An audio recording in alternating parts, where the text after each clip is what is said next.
This is Sandman, why we need a gaming industry and what to expect from upcoming Indian games. And honestly, India could easily have a gaming industry. Absolutely. Especially with, they could pump out really high quality games.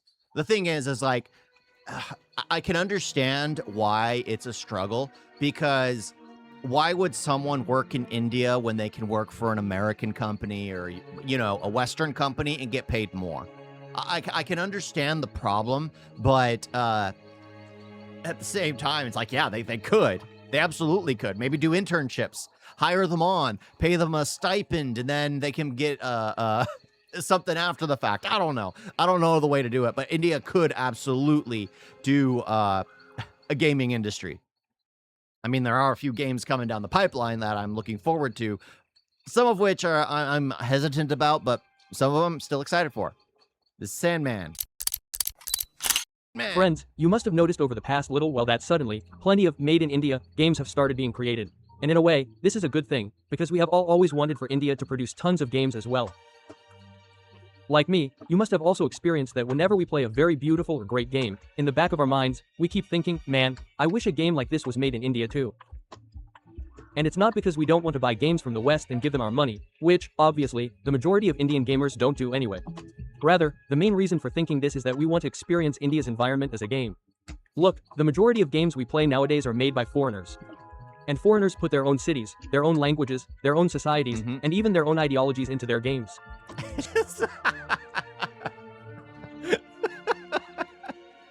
Very Western. So, in a way, Western games reflect Western society. And games from Eastern countries reflect Eastern society. Now, no matter how much you try like Black Myth Wukong was absolutely praised up and down. Because guess what? It's just a fun game. It's just a fun game. Of course, I'm not a fan of the Souls-like because I hate tough games. I prefer something easy. I'm a bad player. act Western, or claim you are obsessed with China, Korea, or Japan. The truth remains that all these societies are not relatable to you. Now, just because they aren't relatable, it doesn't mean you don't enjoy these games. Obviously, you do enjoy these games and you understand everything in them as well. But the truth is that you don't get the same thrill from experiencing these games as the player does whose society the game is built around. I don't think that's true. I don't think that's true. I think there is always like, again, you can always, like, again, with how much the West played and loved, the only ones that didn't like Black with Wukong was like the gaming journalists. They hated it. However, Western gamers loved it because it was a game. Most people don't care about where it's from as long as you can follow along and you have fun gameplay. I mean, look at Mario. Mario was played around the globe when it was on the Super Nintendo. It was played on the Game Boy. It's been played on the Wii. It's been played on the Wii U or whatever they are, whatever they're at now. I have no clue. The GameCube even, it's been played nonstop. And nobody cares that it's from Japan. Everyone just plays it because they know what it is. So I don't agree with Sandman on this. I think it would be different if you were playing something and be excited that you know your nation's, well, building something with your culture, but I don't think people really care. I really don't. I just want to play fun games. I just want to play fun games. That's and in the end, most gamers just want to play something. Just want to get lost in something. Just want to feel like they're committed to something. Now, many people will say, oh man, that's not true. You're just being dramatic. You should try Stellar Blade. It's ARPG. Oh, yeah, I heard about it. But has flashy gameplay. And a lot of suits to unlock from what I understand. But friends, this is a fact. Forget about society now. Even if a game's language becomes your regional language, your experience of that game will at least double. For example, look at Far Cry. That was not much culture put into that game. No. But nobody cares on where it's from. That's the thing. In the end, like, you can easily make the argument that, like, what is it? Dead Space? Is Dead Space an American game? Is it a Western game? No. It takes place, it's a horror game taking place in space. Cry 4. That game isn't based on India, but they have lifted quite a few elements and motifs from Indian culture. They even included swear words in Hindi in that game, and those who have played that game will know that the experience of that game was on an entirely different level. And this is exactly what we need. Games in our own language, in our own cities, with pop culture references from our own society. And the stories should also be from our own land. Because, friends, a game isn't just about the gameplay loop. It also has a story that the developer needs to tell effectively. And who better to tell the thousands and millions of stories in India than an Indian? That is why India needs its own gaming industry that releases games regularly, giving us the chance to play regional stories. There are already many people in India working on these things. Those who have the funds are hiring solid teams to build their games. Some people already have a team, so they are using that same team to try and create a great game. And developers who have nothing are setting out to build games alone, fueled by pure passion. But friends, every one of these developers faces a struggle in their journey that they simply cannot avoid. And this is a problem they won't be able to completely eliminate either. The name of this problem is unrealistic expectations from Indian gamers. Friends, you must know that in India, people are quite negative about made in India products and try their best to label them as trash. Many Indian gamers are also victims of this mindset, and they view every made in India game through this exact lens. Yep. Their expectations are such that they want Indian developers. I mean, that happens everywhere. Like for me, I normally second guess anytime I see something's made in the West. I'm like, maybe I shouldn't play it. Like Pragmata, that was not made in the West. Which is why I was all for playing it. It's not an American game. But when it's an American game, I'm like, maybe I should wait a while before I even try to play it. Because you never know what kind of nonsense they're trying to force into it. Who are making their first 3D game to deliver quality on par with God of War. Even though they neither have that kind of budget nor the proper experience to build a full-fledged game. Still, they expect the product quality to have absolutely zero compromises. Because if it does, it means these people are frauds and their game is just a cash grab. And to be honest, it is not 100% their fault either. We have seen many game developers in the past who heavily promoted their games. But the gameplay they showcased was quite underwhelming compared to the tall claims they made about their games. These developers essentially invited the hate, and people certainly gave them an earful. I have made videos myself on Unleash the Avatar and Mumbai Gullies where I have criticized the choices made by the developers of— Is Mumbai Gullies even a thing anymore? Didn't they cancel that? Because I remember hearing about that. I remember watching the walkthrough trailer or whatever they had. And I was like, oh, okay. Or was it just still images I saw? I was like, oh, okay, this'll be nice. And the next thing I heard was like, oh, that's not happening. Very, very uplifting. Very uplifting. Yeah. And Unleash the Avatar again, that whole thing, I was feeling like it was a period piece, and then all of a sudden it's like a portal. You're just teleported into an alternate dimension. I was like, I don't know about that. I don't know about that. These games. You already know that Mumbai Gullies has been shut down. But Unleash the Avatar has improved significantly since its first reveal. Based on the latest footage of the game. Yeah, the second one I saw, the hitboxes seemed to actually change and get better. I don't know about the attacks and everything, because, again, they removed the HUD, but I haven't seen anything new. It actually looks like a decent title. However, because this game has already faced so much backlash, its current aura remains net negative. There is one more thing they are doing wrong, and Raji 2 is making the same mistake. It is the fact that even though they are making these games in India, they are releasing them only in English. If you look at the trailers or gameplay footage for both these games, everything is in English. And I understand they need to make money, so they have to target the Western audience. But right now, they have a perfect opportunity to open up a new market for themselves in India. Yes, friends, if games start coming in Indian regional languages, I am pretty sure the Indian player base will grow. Because, brother, English is a language that still many people in India do not know. So if they just dub their game in Hindi, they have a chance to earn good money from India itself. And this should be the approach of game developers because you cannot always depend on foreign markets. Yep. Otherwise, your own situation will— Like, that's the thing. Or you just do what some game developers do, and they have a dubbing for other nations. Like, there is English dubbing. There's, like, in most Japanese games have several different languages you can choose from. Like, that's something they could do. They could easily target that. Or just hire someone on the team that takes all the voices and focuses on, again, this is going to piss people off, utilizing AI to get a proper dubbing for those voices. And again, there would have to be someone that's just doing that, because with AI, it's a headache. Because if it doesn't sound right, it's off, and you have to make sure it sounds right. But that's the thing. It's just, it would literally be one person's job. They're hired on just to make sure the dubbing comes across as, you know, good, decent even. eventually become like India's IT sector, where if business goes down there, everything gets ruined here too. People here do say that Indian gamers don't buy games, and that is a real fact as well. If you have a game-capable PC in India, I would say they can understand English. Well, yeah, I'm pretty sure. But nobody ever notices that Indian gamers are never even considered as customers. Nobody dubs their games for the people here, and dubbing is a far-off thought. These people don't even translate the subtitles and menus. And now, if Indian companies themselves aren't dubbing in regional languages, then even if the Indian market grows in the future and many people start buying games, these foreigners won't dub their games in any Indian language because they'll know that Indian people play them anyway, so why bother with the extra effort? Anyways, there might be some people who think these two games are India's black myth, Wukong. So, for their information, I want to tell you guys that nothing like that is going to happen. These games are trying their best from their own end. But you won't get that AAA game level of polish in these titles. So, you should keep your expectations grounded. I'm not saying from any angle that these games will be trash. The story of these games could be good, the gameplay loop could also be good, and overall, they could be great games. But the kind of smooth animations, cutscenes, or high production quality you're— Like, they need to stop working, like— I don't want to sound negative, but just start from the basics.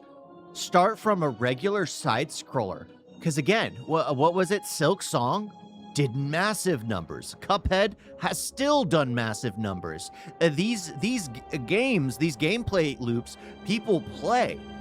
And it was what? One person that created, or was it one or three that created Hollow Knight? I know the sequel was 3 people, but I don't think the 3 people worked on Hollow Knight. Or they did. I'm not entirely sure. But it was 3 developers.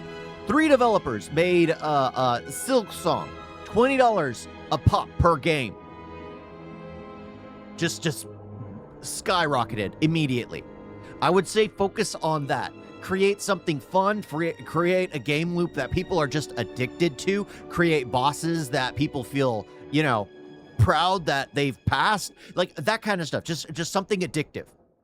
And then you can up it for the next scale. And then you up it for the next scale. I mean, people don't play Elder Scrolls because Skyrim was so good, or Oblivion was so good, or Morrowind was so good. Heck, I remember when Elder Scrolls was Daggerfall, where you were literally just walking through like a dungeon. It was a dungeon crawl. I remember that from back in the day. I remember getting on the computer and downloading it onto a floppy disk. A floppy disk.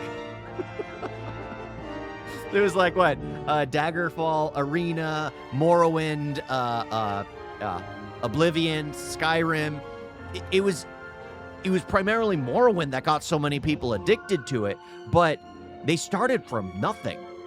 They started from just a regular dungeon crawl. And that's where you need to start. You shouldn't expect it from these. I know I could be wrong about this because these games haven't been released yet, and I truly want to be completely wrong. But based on all the content I have seen online about these games, this remains my prediction. In my opinion, we should neither overhype these games nor overhit them. There is only one thing we should do with these games: quietly buy them as soon as they are released. Because friends, it is possible that these 2 games might not be the black myth, Wukong, for their developers. But the money they earn from selling these games, and the new game they build with that money, could be their company's black myth, Wukong. And friends, if I speak from my heart, in my opinion, this idea of making a black myth, Wukong type game, that one game that shakes the world, Indian developers, and especially Indian gamers, should focus more on how many Fears to Fathom type games we can make in a year. How many games like Raji, an ancient epic, will come in a year? Then, how many games like Expedition 33 or Yakuza will come by the end of the year? Do you understand what I mean? We should focus on various small hits rather than a single big hit. Because these small hits will form the foundation of a stable gaming industry. And through that stable gaming industry, we can eventually deliver big hits later. Once the gaming industry settles down here, and people start seeing that if you invest money here, you get a return as well. Just like people are investing 500 crores to make great movies, similar money will start flowing into game development as well. Then India will also start producing tons of AAA games, and people around the world will buy them too. In my opinion, it will— But that's the thing, you have to start with your, with your own audience. Like Black Myth Wukong, that gaming industry didn't start reaching the wider world. They built games for China, exclusively for China. It's just Black Myth Wukong was just something they knew they could milk the rest of the world for cash for. That's what you need to do. That's how you start it. It'll take about 4 to 5 years for this to happen. But until then, we can support the developers we already have. So that was it, bro. I've said everything I had on my mind about the Indian gaming industry. Otherwise, as a gamer, I would suggest to other gamers that, well, you should buy and play all games anyway. But especially the good games coming from India, whether from solo developers or indie studios, if you want to play them, please buy them, because you never know, your one purchase might motivate someone to build a next level game that no one has ever seen before. By the way, I wanted to add one more thing. If India's gaming industry develops, India's soft power will also increase, which could play a very important part in narrative warfare in the future. That's why I think it is very important for India's gaming industry to grow. In fact, it should grow by tomorrow. Alright, come on, everyone get back to work. I am going to sleep. Alright guys, thank you for watching our video until the end. We will see you in the next video with another topic. Until then, keep playing, stay happy. Sandman out. I gotta say, like that was more optimistic than Sandman usually is. But yeah, I mean that's just the thing. It's just they gotta be made. They gotta be made fun. You just gotta have something that people wanna play. People wanna just enjoy. That people just wanna enjoy. It's that's it. It's as simple as that. It's as simple as that. It's not that complicated. It is not that complicated, but for some reason, everyone is so used to playing like Western games that they don't like the idea of downgrading to something different, which again, there's a market out. Again, look at like Hollow Knight, Silksong, a lot of those indie developers that end up being, what was it? That came out, Schedule 1. That beat, what was it? It beat, crap, it was a AAA game that it beat. I forgot what it was. It was beating out at AAA the entire time. Call of Duty, I think it was beating out Call of Duty. And here you had one person creating a video game about cooking and selling crack, and it made more sales than Call of Duty than Activision, that has a massive marketing power behind it, because in the end, there is no bigger market than the people actually just wanting to play games. And especially with streaming being so prevalent, most people learn to play games based off what people are streaming, because they see someone having fun, they want to have fun too. You watch someone playing Call of Duty, it's the same thing. It's the same thing. Oh, that person's hacking. It's the same thing. It's the same thing. Oh, another hacker. There's nothing but hackers. Come on. Come on. Hopefully Unleash the Avatar is a good game and is solid decently well. It will push India gaming industry a lot. Yeah, it would, but I'm not sure about that. It's a bitter pill to swallow. It's a bitter pill to swallow because they made a lot of promises and it's just a bit problematic. That's not as hard to do. COD is absolutely crap nowadays. True. Titanfall 2 was the least good EA game. Last good. I was like, Titanfall 2 was amazing. I hate how they did not go and make Titanfall 3. Because I remember playing Titanfall. It was like soldiers and mechas. You gotta call down your mecha and part. How can you go wrong? And then Titanfall 2 came out. Amazing. And then they just didn't do anything. Every Indian wants to make it big in India and try to sell your game in China. Yeah, just make something good for now. If you like Titanfall, you should play Helldivers 2. Yeah, I need to play Helldivers. Again, Helldivers is a good comparison because the original Helldivers was a top-down scroller. And then what'd they do for the sequel? It's an over-the-shoulder third person. You start somewhere. You gain a following. And then the next one, you can upscale. When you make enough money. Don't start from here. Start from here. You guys got a video?